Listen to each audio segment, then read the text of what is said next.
शाजापुर के बाद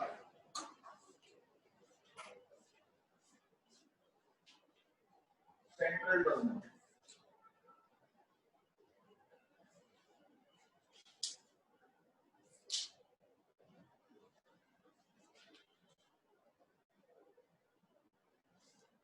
देखो सेंट्रल डोगमा क्या है? सेंट्रल डोगमा का मतलब है कि हम डीएनए से आरएनए बना सकते हैं, जिसे आप बोलते हो ट्रांसक्रिप्शन। आरएनए से प्रोटीन बना सकते हो, जिसे आप बोलते हो ट्रांसलेशन।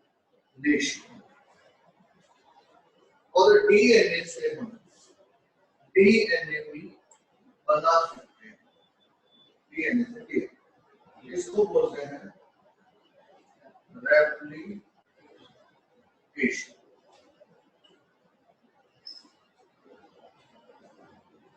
डीएनए से आरएनए और आरएनए से प्रोटीन, ये कंप्लीट प्रोसेस जो है ये सेंट्रल डोगमा इसको बोला जाता है, सेंट्रल डोगमा।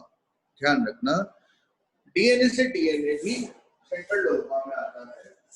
इसलिए और कर दूं कि आरएनए से डीएनए भी हम बना सकते हैं। आरएनए से डीएनए, इसको रिवर्स ट्रांसक्रिप्शन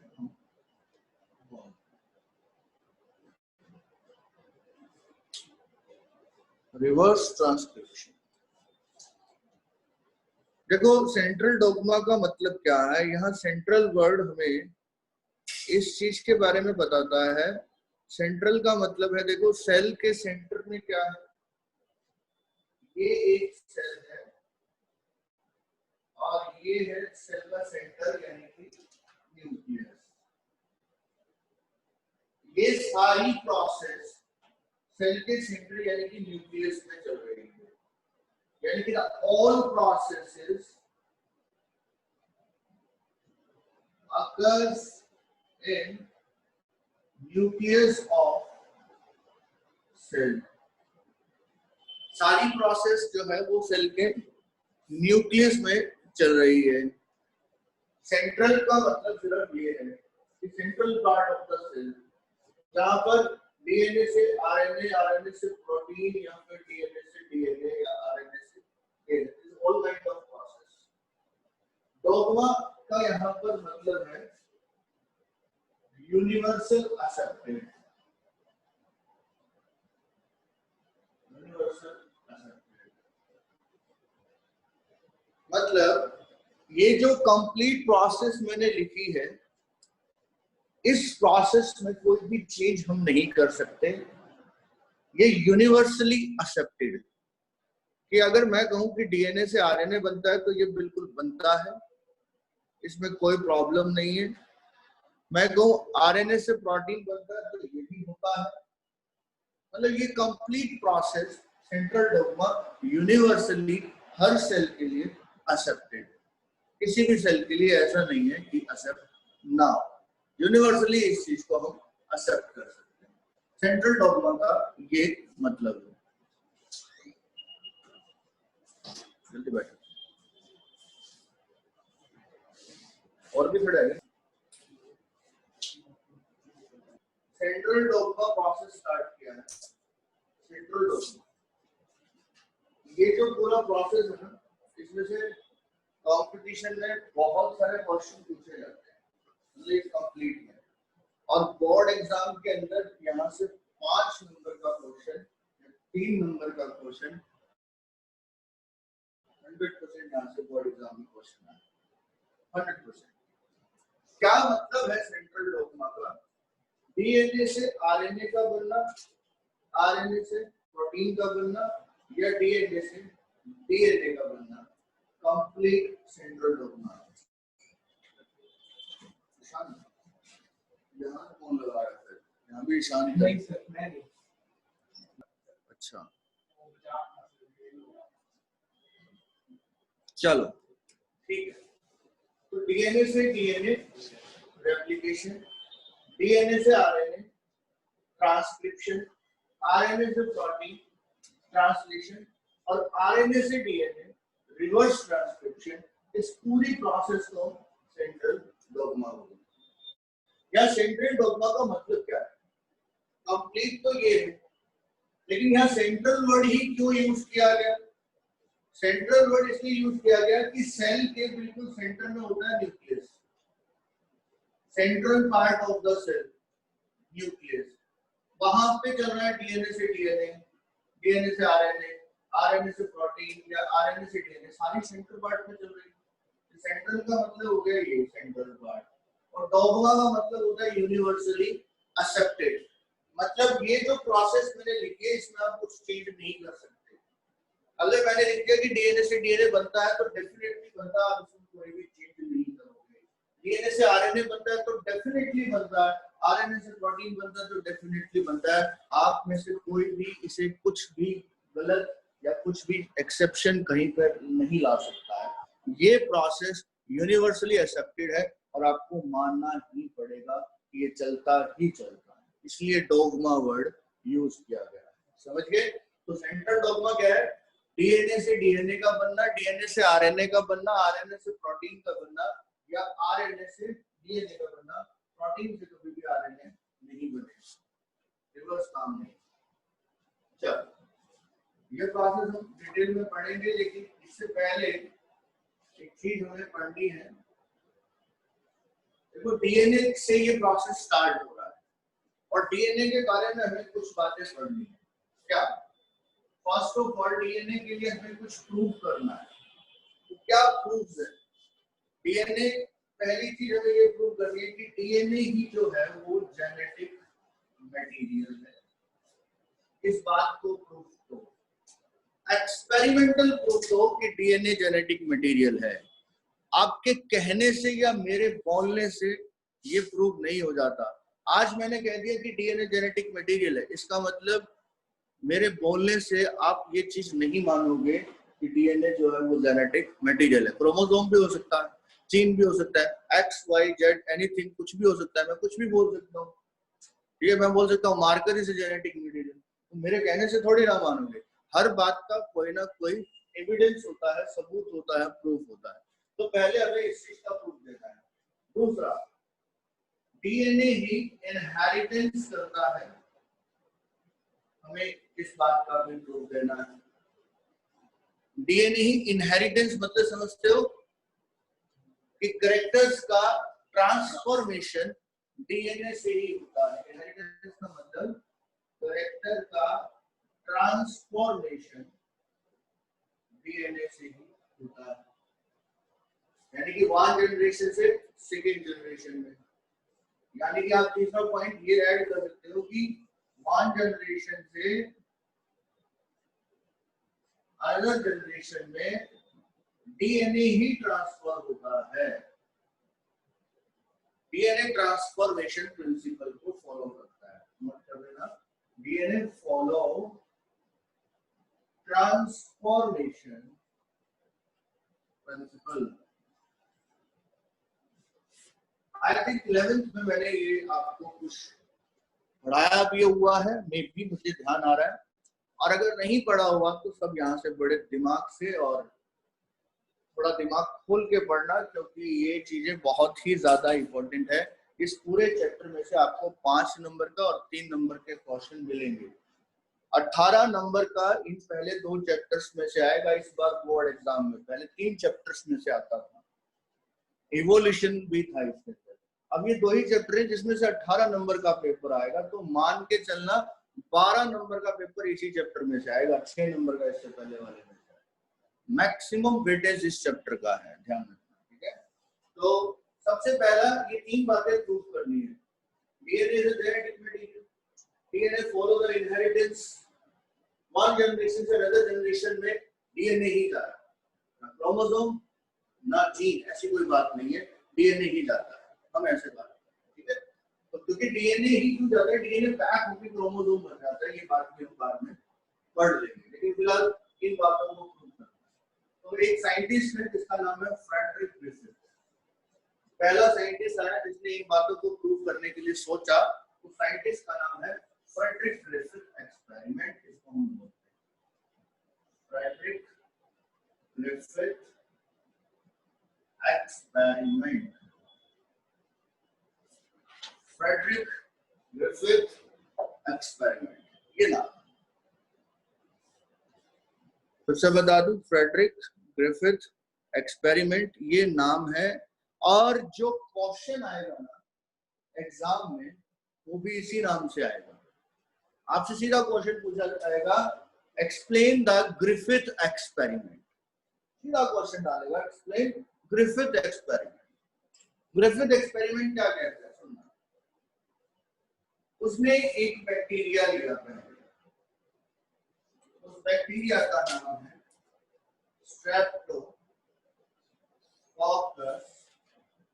निमोनिया। ये एक बैक्टीरिया है, समझ गए। ग्रिफिथ ने एक बैक्टीरिया लिया जिसका नाम है स्ट्रेप्टोकोकस निमोनिया। ये जो बैक्टीरिया है ये एक डिजीज कॉज करेगा। डिजीज का नाम आप जानते हो सारे, निमोनिया। अब आपको बता दूं, इस बैक्टीरिया को उसने लिया, एक पेट्री डिश ले लिया। समझते हो पेट्री डिश कैसे लो, समझते हो या नहीं?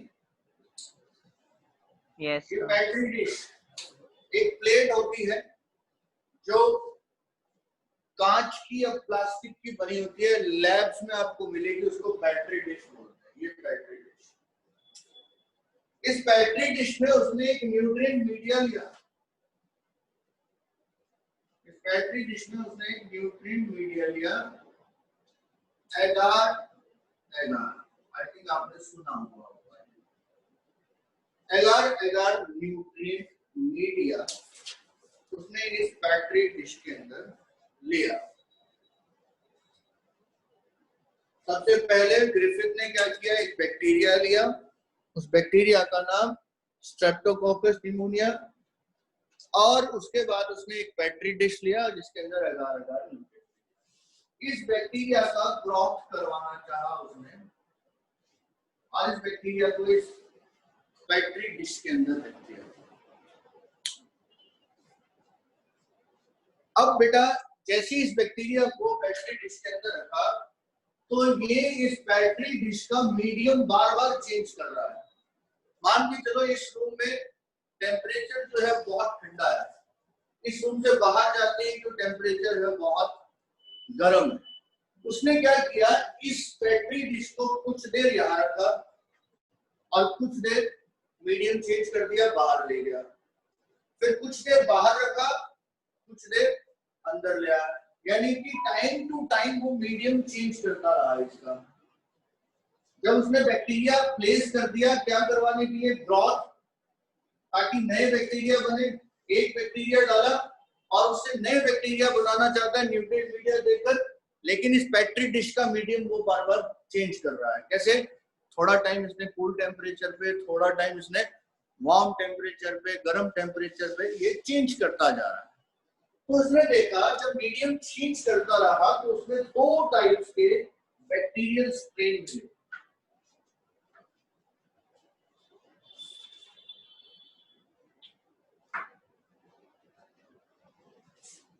देखो दो टाइप्स के बैक्टीरियल स्ट्रेन, नोट करना। Griffith have two types of bacterial strain in a petri dish. Two types of bacterial strain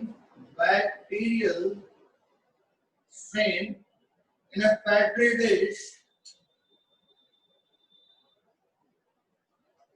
ये टू टाइप्स के क्यों हुए? बिकॉज उसने क्या किया था, मीडियम चेंज किया था, मीडियम चेंज किया था। कैसे? मैंने बताया कि cool temperature, warm temperature, cool temperature, बार बार। इसकी वजह से दो टाइप के स्ट्रेन है। अब वो बोल रहा है कि एक स्ट्रेन तो वो है, मान लो ब्लू वाले स्ट्रेन की बात करूं, ब्लू वाला स्ट्रेन वो है, मैंने नाम ब्लू इसलिए दिया है क्योंकि मार्कर ब्लू यूज किया है, ऐसे मत करना कि ब्लू स्ट्रेन ही होता है, ठीक है। आपको लिख देता हूं, एक स्ट्रेन तो वो मिला, ब्लू वाला स्ट्रेन वो है जिसके पास कैप्सूल लेयर प्रेजेंट। आपको मैंने पढ़ाया हुआ है बैक्टीरिया का स्ट्रक्चर। बैक्टीरिया में एक होती थी सेल वॉल, है ना, और एक होती थी बेटा प्लाज्मा मेम्ब्रेन, और एक होती थी कैप्सूल लेयर। अब एक बात दिमाग में बिठा लेना, जिस बैक्टीरिया के पास कैप्सूल लेयर है वो बैक्टीरिया पैथोजेनिक है और डिजीज कॉज करेगा। Bacteria have capsule layer, bacteria is a pathogenic, इसका एक और नाम वायरुलेंट, वायरलेंट और डिजीज कॉजेबल।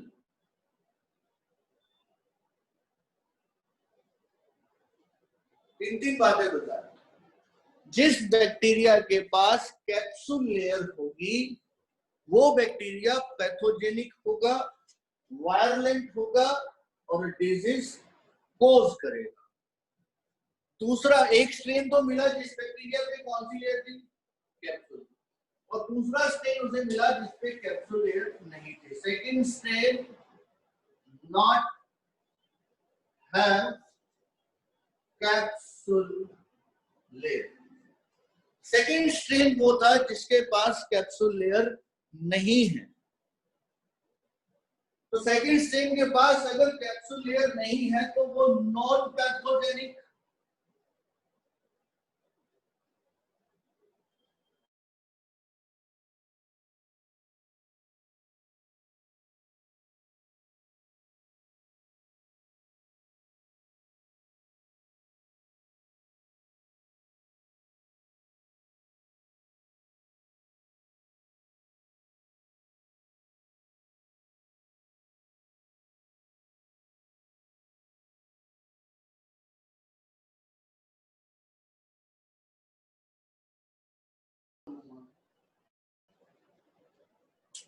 वो कहता है जिसके पास कैप्सूल लेयर नहीं है उसे मैं रफ स्ट्रेन बोलूंगा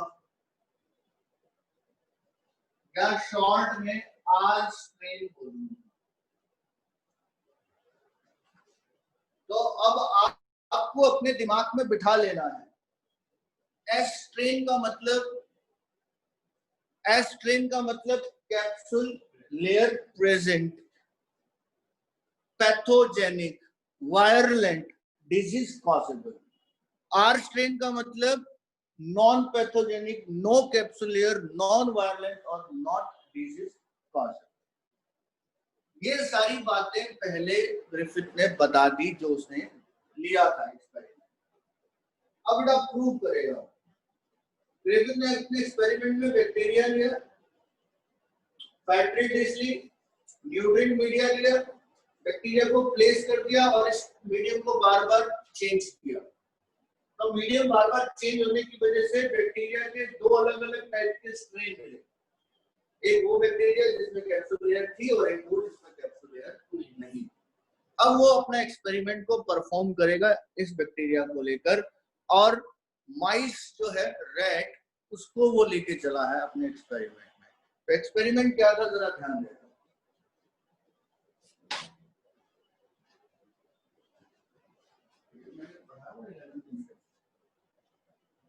में क्या किया उसने, सबसे पहले एस्प्रिन लिया। एस्प्रिन का मतलब एस्प्रिन का मतलब कैप्सूल लेयर प्रेजेंट, पैथोजेनिक, क्या डिजीज कॉज करेगा, वायरलेंट है, यस।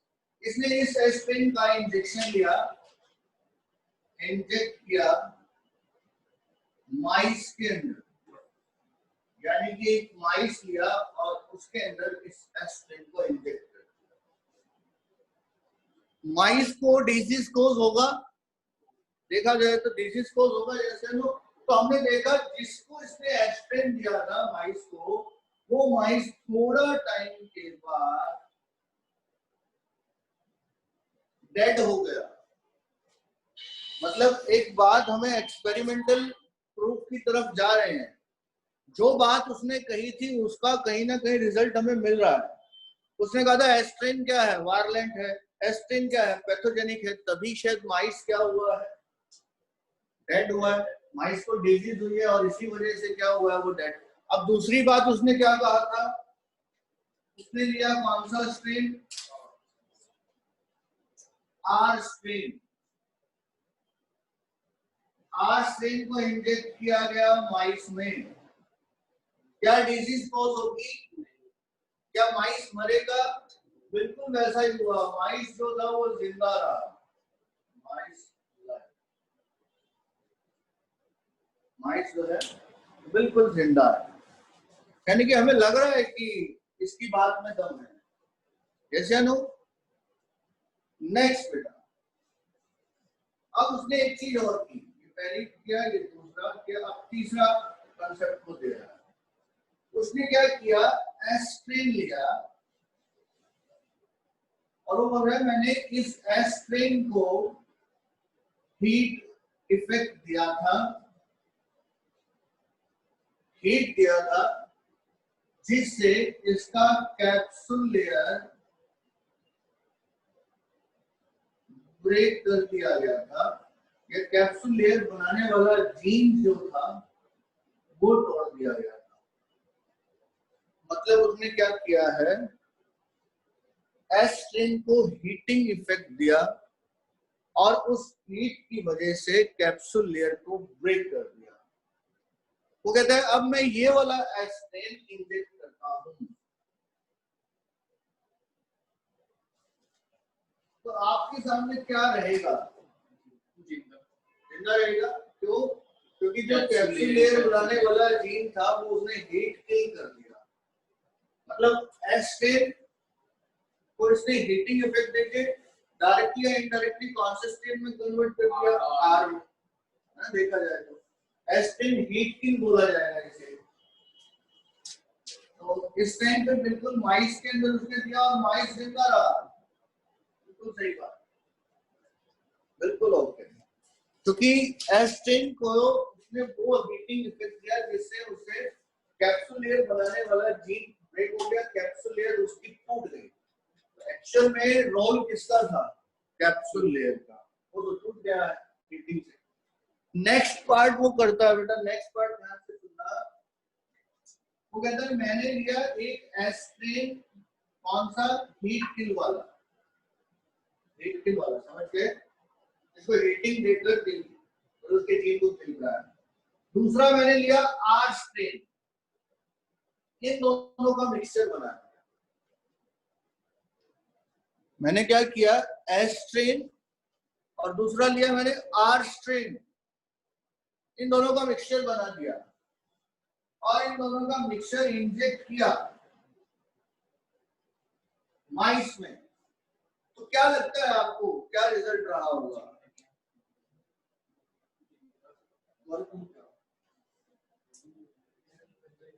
क्या लगता है बताओ जरा सारे, जिंदा ही होगा। जिंदा किस बेसिस पे, कैप्सूल लेयर का है, दोनों स्ट्रेन ही है, प्लस हो गया स्ट्रेन ही, मतलब दोनों मिक्स करेंगे। मैंने कैप्सूल लेयर हीट करके ब्रेक की थी, समझ रहे हो। अब मान के चलो एस्ट्रिन है ये, इसके पास जीन है कैप्सूल लेयर बनाने वाला, मैंने हीटिंग करके क्या चीज ब्रेक कर दी थी, कैप्सूल लेयर। लेकिन इसके पास जीन तो अभी भी है जो क्या बना सकता है, कैप्सूल लेयर अभी। अब मैंने इसके साथ किसको जोड़ दिया, कौन सा स्ट्रेन है ये, आर स्ट्रेन। वो कहते हैं कि अगर एस्ट्रिन ने अपने जीन आर स्ट्रेन को दे दिए और उस आर स्ट्रेन के ऊपर अगर वो जीन काम करने लगा और कैप्सूल लेयर बना दे, तो दो पॉसिबिलिटी होती है कि एस्ट्रिन अपने जीन आर स्ट्रेन को दे दे और आर स्ट्रेन के अंदर वो जीन जाकर कैप्सूल लेयर बना दे, तो ये माइस क्या हो जाएगा, डेड। अब आपकी एनसीईआरटी बुक लिखती है, ध्यान से सुनना, कि माइस डेड होंगे। अब एनसीईआरटी बुक तो हमेशा इसलिए लिख रही है कि वो कहता है कि एस स्ट्रेन का जीन डीएनए आर स्ट्रेन में चला गया जब मिक्स किया। एस स्ट्रेन का डीएनए किसमें चला गया? आर स्ट्रेन में, और वो डीएनए वहां जाकर अपना करेक्टर बना दिया, कौन सा? Capsule layer. यानी कि आर स्ट्रेन चेंज हो गया किसमें? एस में, और एस में जैसे आर में जैसी कैप्सूल लेयर आई तो इसने अपना इन्फेक्शन शो किया, इसकी वजह से माइस डेड हुआ। लेकिन ऐसा सारा कहना गलत भी होगा।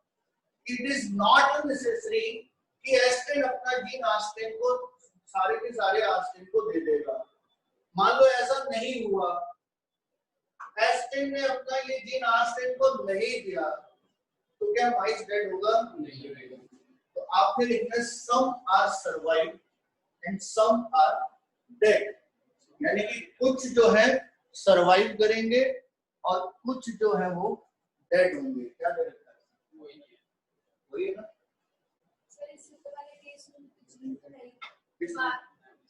हमने एक ही दे रखा है, वो है माइस डेड। माइस डेड का ही बात उन्होंने कर रखी है।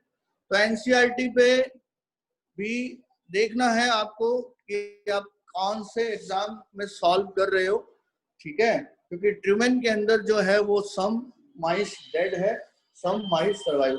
हो सकता है नई एनसीईआरटी के अंदर अपडेशन आ गया हो। कोई बच्चा अगर एनसीईआरटी लेके बैठा है तो जरा देखे उसमें क्या दे रखा है। वैल्यूज जो है कुछ हुआ है एनसीईआरटी के ऊपर डिपेंड करती है, लेकिन एक्चुअली ऐसा है नहीं कि माइस डेड हो जाएगा। हर केस में ऐसा नहीं कह सकते। एवरी केस ऐसा नहीं है कि माइस डेड, हर केस ऐसा। ओके, तो बेटा जरा ध्यान से देखना, एस्ट्रिन का मतलब क्या था? Capsule layer. माइस डेड है। आस्ट्रिन का मतलब था नो कैप्सूल लेयर, माइस लाइव। एस्ट्रिन को हीट किल करके कैप्सूल लेयर निकाल दी, इंजेक्ट किया, माइस जिंदा। अब हमने एस्ट्रिन हीट किल वाला लिया और आस्ट्रिन, ठीक है, हमने उसका मिक्सचर बनाया। अगर मैं अकेला यही लेता तो हमने ऊपर रिजल्ट देखा है, लेकिन मैंने इनका मिक्सचर बना दिया है। मतलब इसी में एस लिया, आर लिया और इसको मिक्सचर कर दिया, जिससे क्या हो रहा है कि हो सकता है एस अपना जीन आर को ट्रांसफर कर दे और आर उस जीन की वजह से क्या बना ले? कैप्सूल। अगर ऐसा हो गया तो माइस डेड होगा, और अगर ऐसा ना हुआ तो माइस सर्वाइव। तो मतलब यहां से एक बात क्लियर है कि कुछ ना कुछ ट्रांसफर हो रहा है। इस वाले केस से हमें समझ आता है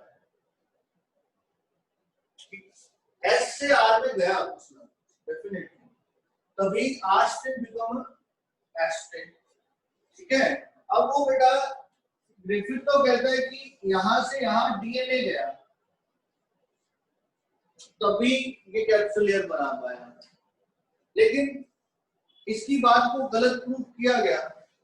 क्यों कहते हैं कि जरूरी नहीं है कि डीएनए, कहता है कि डीएनए किसमें चेंज हो सकता है? आरएनए किसमें चेंज हो सकता है? तो ग्रिफिथ को बोला गया कि हो सकता है इसके अंदर उस डीएनए से बना गया आरएनए गया हो, इस डीएनए से बना हुआ आरएनए गया हो सकता है उस आरएनए से बना प्रोटीन गया हो। अब कैसे कह सकते हो कि डीएनए ही गया है? ग्रिफिथ के पास इसका आंसर नहीं था। ग्रिफिथ तो कहता था कि डीएनए गया है एस से आर में, लेकिन फिर सेंट्रल डोग्मा का कांसेप्ट दिखाया गया कि हो सकता है कि ट्रांसफॉर्मेशन होते time DNA will be changes into RNA, RNA will be changes into protein.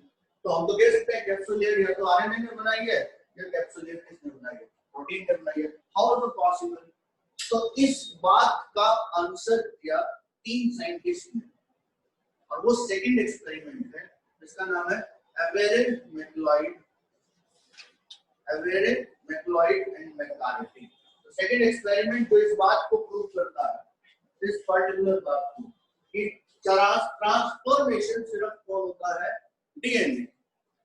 मतलब इनहेरिटेंस तो हो रहा है, देखा हमने, लेकिन ट्रांसफॉर्मेशन सिर्फ कौन हो रहा है? डीएनए। इस बात का प्रूफ 3 साइंटिस्ट देते हैं, नोट करना उनके नाम, एवेरे, मैकलॉयड एंड मैकार्टी। ये ग्रिफिथ एक्सपेरिमेंट था, ये आपको यही तक ही बताना है, 3 मार्क्स का ये आ सकता है।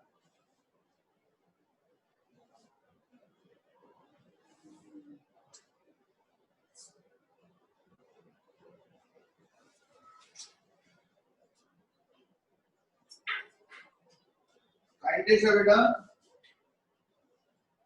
एवेरे, मैकलॉयड, मैकार्टी, इन्हीं नाम से पूछा जाएगा। इन्होंने क्या किया, टेस्ट ट्यूब्स लिए कुछ 1 2 3 4 एंड सो ऑन, बहुत सारी ले सकता हूं।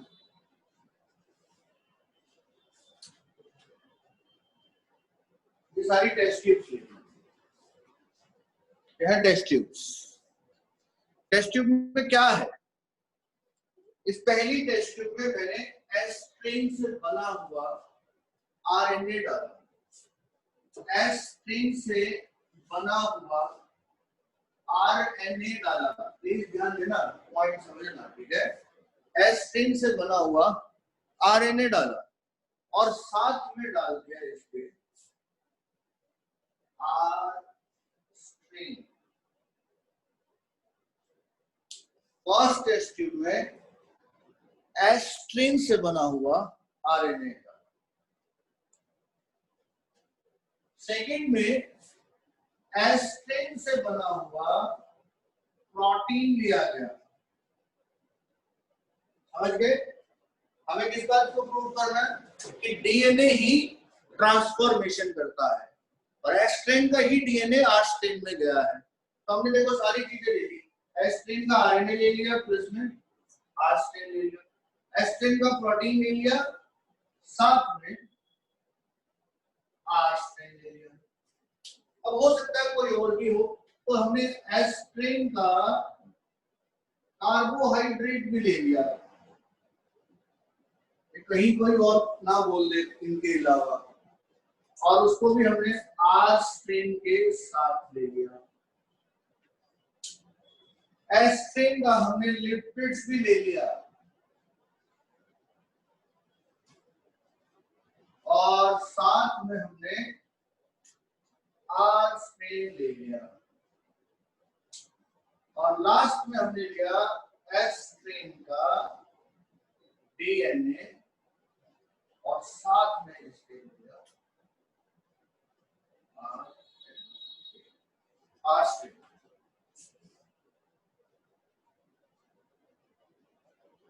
ये सारी टेबल्स हमने ली, इन्होंने भी सारा कुछ नहीं लिया हुआ है ना।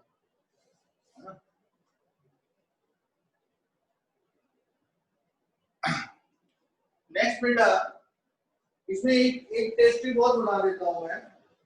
चलो पहले इधर ध्यान दो, एस्ट्रिन का आरएनए लिया, तो हम मानते हैं कि आरएनए एक एंजाइम बनाता है जिसका नाम है, इसके पास एक एंजाइम होता है आरएनए। प्रोटीन, इनके साथ भी एक प्रोटीनियस ब्रेकिंग एंजाइम होता है प्रोटीएज। कार्बोहाइड्रेट के साथ हमने डाल दिया एमाइलेज, लिपिड के साथ हमने डाल दिया लाइपेज, ठीक है। हम इसके साथ डीएनए, जब मैंने सारों के साथ एंजाइम डाला, देखो DNA particularly digest the DNA, lipid particularly digest the lipids, digestion समझते हो ना, ये खत्म कर रहा है, आरएनए को आरएनएस खत्म कर रहा है, प्रोटीन को प्रोटीएज खत्म कर रहा है, कार्बोहाइड्रेट्स को एमाइलेज खत्म कर रहा है, लिपिड्स को लाइपेज और डीएनए